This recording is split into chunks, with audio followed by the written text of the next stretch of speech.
wasn't quite prepared. I have notes. In this video series, we're going to be taking a brief look at content marketing campaigns and how they work and how to create copy that converts. I'm Alicia Lawrence. I'm a content marketing consultant here at WebFX. If you haven't already, watch the first two videos in this series on SEO basics and keyword research to set a foundation for what we discussed today. Google has already come out and told us that the top two factors that determine how well your content ranks organically is content and inbound links.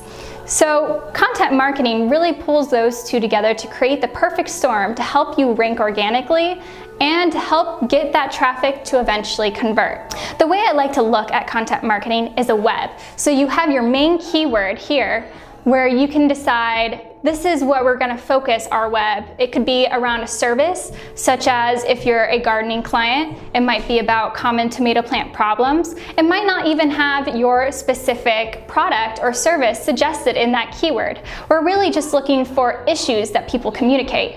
Oftentimes, when people are looking for a specific piece of content, they might not specifically say tomato plant fungicide, but they might say, I have brown spots on my tomato leaves. So when you focus your content, make sure you're looking at the issue and not necessarily the product.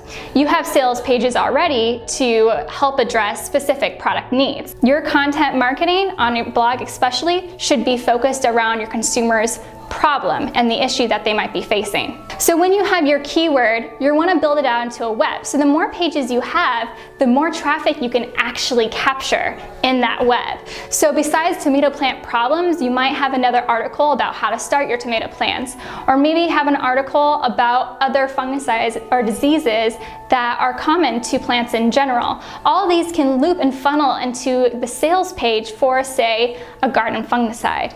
So each of these topics, though they may seem unrelated to your specific product, really is just a bridge to your product. So whenever you're putting together your content marketing campaign and you're thinking about what keywords would be the best to target, make sure you always have that bridge that connects it to the product eventually. Now, we don't want to be really pushy in our content marketing because we want to build that trust with the consumer. We don't want them to think that we're just generating this content just to get you to buy. You really want to put off a humanistic feel. I mean, a website is, in essence, your front desk receptionist. You want them to smile and to be helpful and not just try to push products on you. So when you're trying to put together this map, there's a few critical components. Besides connecting them all to the sales page and connecting them to each other to create a great internal linking, which really helps boost your SEO, you also want to have these links coming in, those outbound links from third-party sites. For example, I might write for a gardening site and talk about plant diseases and link to one of my plant diseases posts. This helps signify to Google almost like a testimony of, hey, this site knows what they're talking about, that's why we're linking to them. And it really helps boost overall your presence on Google's search results page. So linking to each page or having several links that deal within the topic that we're discussing or that group of topics helps establish that web. And you want to do this and build it out for every area of your site. Remember, the bigger the web, the more traffic you're going to be able to capture. Now, I know you learned a little bit about keywords. When we create a content marketing campaign, we've already established all of our sales pages. So we're strictly focusing on those long tail keywords. And you might see some of them in, well, you raise them in like SEMrush, or maybe you look at them in Google AdWords Planner, Keyword Planner. You might find that a lot of them have smaller traffic because they're more detailed keywords. Usually they tend to have more words because they tend to be questions a lot of the times. But what you also want to look at, besides the volume there, is how many keywords kind of revolve around that concept. Google has transitioned their algorithm to focus more on semantic keywords, so more of the concept or a theme that the keywords represent. So when we do keyword research, it's not so that we can take that specific keyword and stuff it into the copy. Obviously, we're going to naturally sew it into the copy without making it seem forced, but we're really looking for just the flow and the concept and the theme to say, what kind of questions are people asking? And then address that problem. Because if we're going to address that problem, inevitably we are going to hit these keywords, especially when you create longer copy. One of our most popular services is long form copy. That's copy that is over 2,100 words a page. Usually you can even go up to 5,600 words. Google loves this long copy because it shows that when you write that much word count about a topic, you obviously know what you're talking about. And it also allows you to address all the different variations that people must have about that topic. So for tomato plant problems, we might find that there's so many different ways people ask about it. There's brown spots on my leaves. Why are my leaves turning white? Why are my leaves crumpling at the end? We want to address all these problems in one long form. Or maybe if one topic is specific enough, we can address it all on its topic its own and connect that web together to really strengthen the whole common tomato plant problems, if that's going to be our main long tail keyword, which has a ton of traffic that comes in. So when we're looking at these, I like to look at the pockets of how many keywords or variations of that keyword Google tentatively has listed. Of course, they might not list everything, but a lot of times we don't ask the same questions the same way. We have our own variations of how we're going to word something. So I'm really just looking for those pockets of 40 to 50 keywords that revolve around the common tomato plant problem or different scenarios that we want to touch on.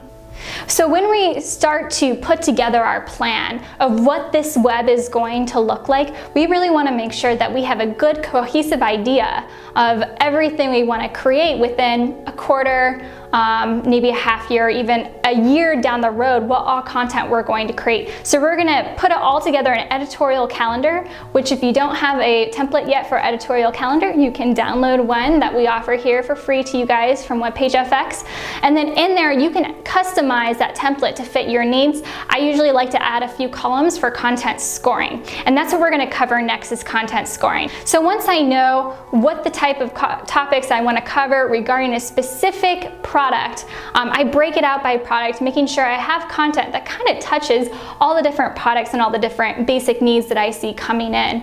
Of course, as you continue to create content, you can get a lot more specific, as well as if you already have a ton of content on your site, the first thing you want to do is actually take an analysis of your existing content and do a little spring cleaning. You want to see if you have enough content on those pages, word count, to help them rank, so you can look at the landscape there in Google and see, I'm actually ranking number 5 for this keyword, but if I add a little bit more word count to this page, maybe optimize it with some schema, maybe add some multimedia like a video or micrographic, and maybe point a few more inbound links or outbound links to that page, I might be able to get to number 1 in the SERPs, in the search engine results pages.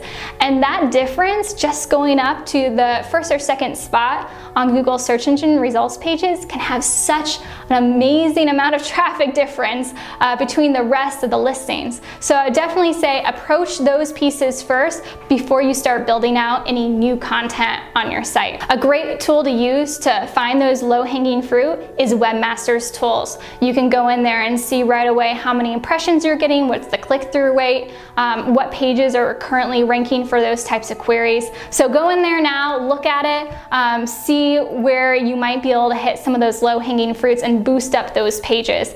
A little bit later, I'll be talking about what type of elements to actually add to a page to help it rank and also to help readers actually become customers.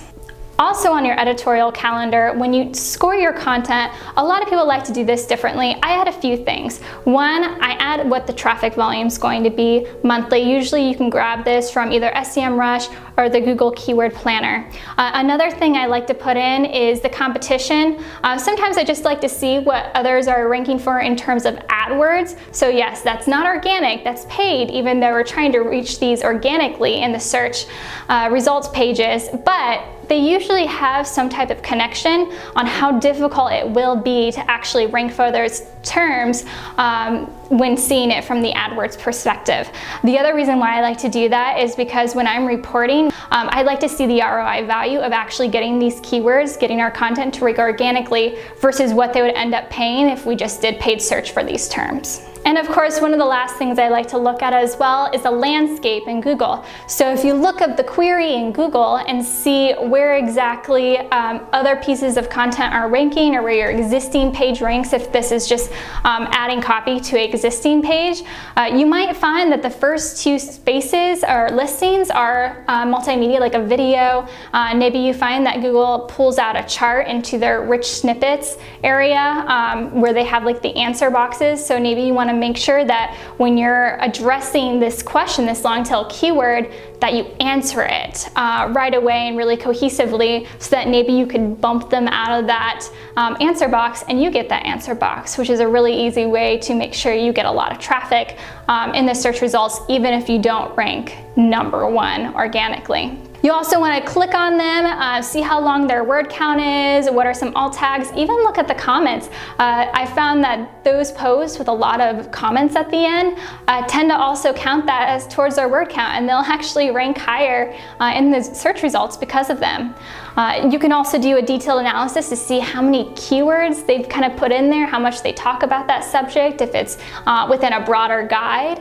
You also want to look at the links coming in, and we use the Moz bar to kind of see how many inbound links that page is getting, and that's a good indicator to you how much work this is going to take to rank. So once you put together your editorial calendar and you have your content score, you can kind of line up to see which type of content pieces are going to be worth it. I also like to build out that bridge to the call to action to make sure that whoever is going to help me create this content, because usually it's a big team of us, we're all on the same page of what the end goal is and what value this content should drive, both to the customer and to the client. Also on your editorial calendar, yes, there's going to be a lot of columns on your Excel doc for your editorial calendar, but it's all worth it to have a plan ahead of time.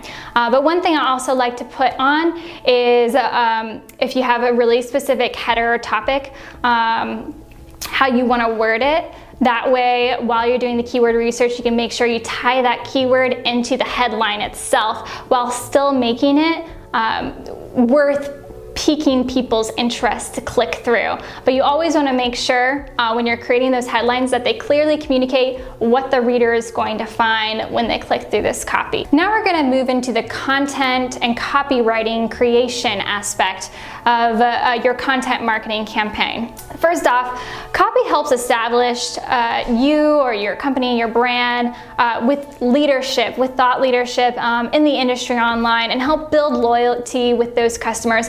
So when you write this copy, it's going to be different than your average copy that you might write in a brochure or just like from a journalism point of view.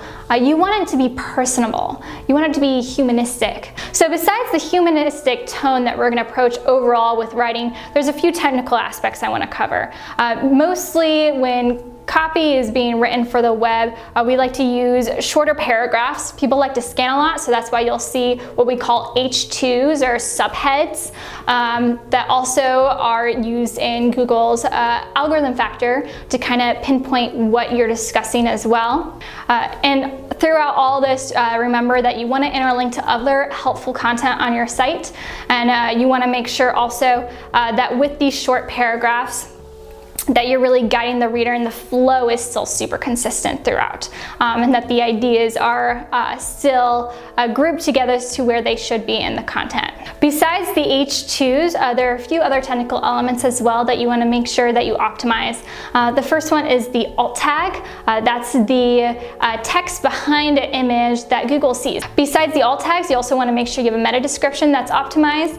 I usually like to phrase it as if you're looking to learn about common tomato plant problems or trying to add in that keyword very naturally into the text. As you're developing your content, it's not just gonna be word count and images. Like I mentioned earlier, videos are great for on-page. We can also do maybe a longer micrographic or infographic, which would be great for promotion to encourage other people to include that infographic on their site, and then of course link back to yours. You can also do Pinterest images and optimizing the copy for social, which can be very valuable. Are you guys exhausted yet? I know there's a lot to do about content marketing and copywriting, But if you guys have any questions or would like our expertise in creating content and creating that really cohesive strategy and driving results, let our strategists know. You can give us a call today. You can also sign up for more marketing tips through our email subscriber base somewhere. And thanks for watching.